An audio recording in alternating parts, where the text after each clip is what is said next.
This is a wholly Israeli fabricated war.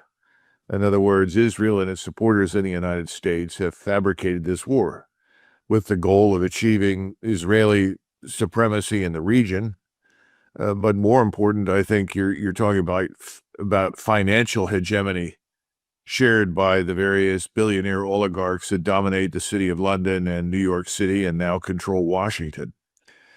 And people are very concerned because this is not the Trump they knew 5-6 years ago, and it's not the Trump they thought they voted for. But they have to go back and rethink some of their assumptions. For those who actually watched the Republican convention, they could not have missed this event that had a giant Israeli flag on the wall, a huge sign that said Israel first, and then this gentleman, whom I do not know and have never seen before or since, walk out onto the stage and try to lead cheers for Israel first.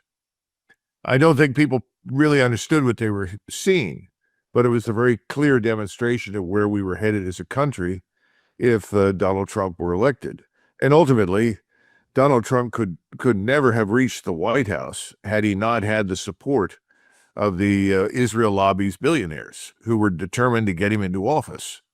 So now he's there and he's doing essentially what they want him to do.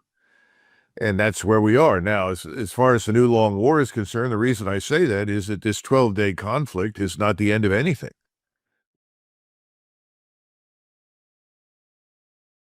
We were hoodwinked into these wars by presidents who were determined to drag us in. We went in, we fought, and as soon as they were over, we did everything we could to come home. And when the Cold War ended, we decided that's enough. And virtually everybody said, let's collect our military dividend. In other words, an end to this massive spending, come home and focus in the United States. And again, we developed arguments to go around that, to keep us engaged on the assumption that keeping America engaged overseas was not necessarily important to us, but it was so important to the rest of the world that we be everywhere. And so we've been dealing with these various lobbies that have taken the position the world will not be safe until the United States occupies most of it. Well, that's insanity. But here we are with a different version of it. This time it's entirely Israel-focused, and it's designed to essentially establish this hegemony in the region, get control of all the oil resources. That's what the banks in the city of London and New York City want. That's what the billionaire oligarchs want. I listened to Oliver Stone, who was speaking, was talking about much the same thing. And this will continue until Americans are somehow or another involved and killed, to be blunt. As long as Americans aren't being killed, other people can die, other people can suffer.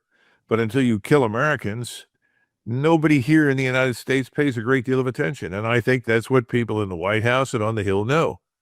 However, there's a huge problem, and that is that we are on very shaky financial ground.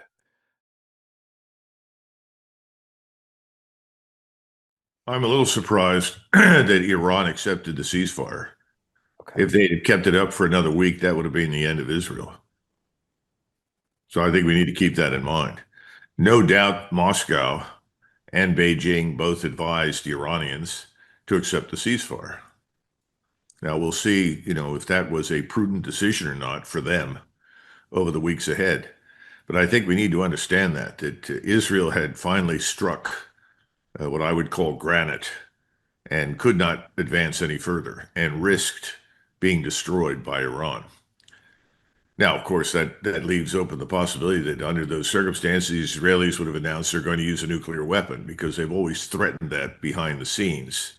They certainly did in 1973, and I see no evidence that they would not have done that since. It was always the United States that intervened and said, fine, we know you have that, do not use it.